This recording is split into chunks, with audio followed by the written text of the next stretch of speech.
This is a long-term comparison of the small batch fair trade Beretta, the LTT edition, versus the free range organic hipster model, CZ75 P01 Omega.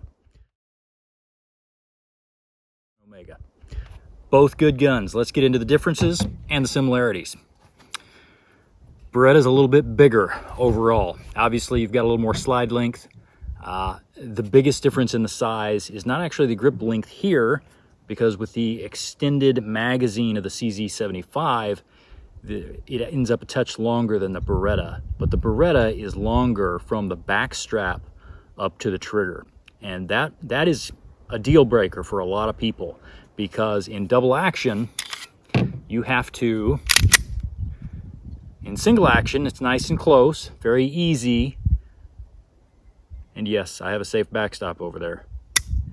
Very easy to get that nice press. But when the trigger goes all the way forward, that's a pretty substantial, and this trigger is so smooth that I can do it even with such a funky angle. But it's not that easy. And sometimes if your hand is just not perfect, getting your finger all the way forward to that and then taking that press is difficult. The CZ75 doesn't have the refined trigger. I mean, it's just over half the price, so it doesn't have the refined trigger of the LTT, but it does have a much shorter stroke. I shouldn't say much shorter. It is significantly shorter in that the distance from the back strap up to the trigger is just not as far. And of course, you really go from half cock and get that press. So that's your biggest difference. If you don't have large hands, I would recommend you stay away from the Beretta. If you do, it's a great choice, and the LTT takes a good thing and makes it excellent. The thing I do love about the LTT Beretta is the sights. The front sight is fiber optic, the rear is a blacked out, and they're fast, they're easy. It's a little easier for me to be accurate with them, and I will show you that here in a little bit. The CZ75 has a 3-dot tritium night sights on it, and I don't really care for them. They're nice and sturdy. You see they're nice and slanted, which I don't necessarily love. I actually like to be able to rack it off of my belt, and it's a little more difficult with that. But it is good when you go to do manipulations because they won't chew up your hands as much. Which leads me to one of the other major differences, and that is that with the CZ75, a lot of the slide is down inside the frame. And so if you have a more, what they call active grip, if you watch John Lavelle's videos on active versus passive grip, you can really get up a little higher, get your thumb way up there without interfering with that slide. Whereas of course the Beretta, you have to stay down here, and that suits a little bit more the so-called passive grip.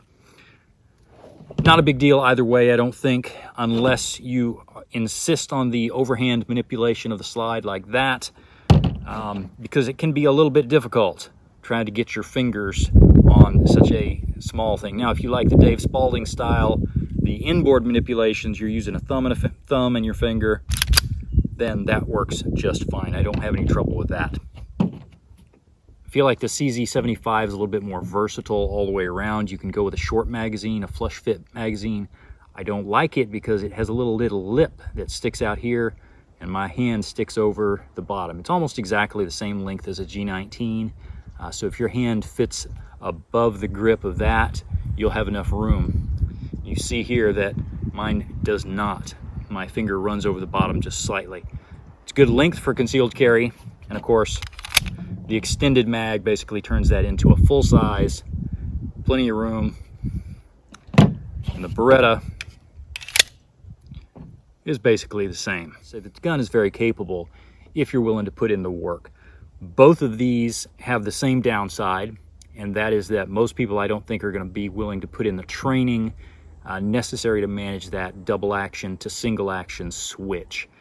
Double action is quite possibly safer, as a lot of its enthusiasts claim. It takes more conscious effort to press off that first shot, But then the switch from the double to the single, you know, most people tend to miss their first shot, but going from a very long stroke of the double action to the very short reset of the single makes a lot of people miss the second shot possibly as well. And so that's a real problem. If you're willing to train a lot, either of these guns can be a great option. But if you're not, you might just consider going with something that's a striker fired, and you're going to have the exact same press every time, or that's just a double action every time. I honestly would prefer either of these guns in double action only, because quite frankly, I'm not willing to put in the time to continue to try to master that switch from double to single. The controls on these are very good, and as I said, I mentioned accuracy, but I meant to talk about reliability. Both of them have been flawless. I did have one failure to fire out of the CZ, but I believe that was ammunition related. I was shooting cheap ammo. It simply went click when it should have gone bang, but it was in the middle of a drill, and so I immediately ejected it out, continued on with the drill, and then when I went looking for it, I couldn't find it because it was in grass. So I can't blame the gun for that one. I've fired roughly 2,000 rounds from each of these with no hiccups at all out of either of them. So they're both fantastic. The last major point that I would want to make, and it comes out in favor of the hipster model, and that is that you get a threaded barrel. They are basically the same length. Well, actually the CZ is still a touch shorter, even with a threaded barrel. However, you get the option of a can.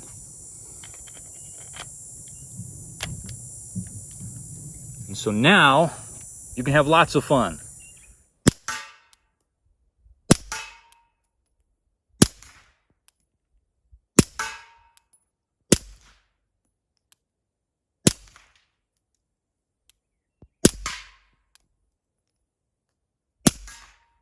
Controls on this are very easy to reach for me.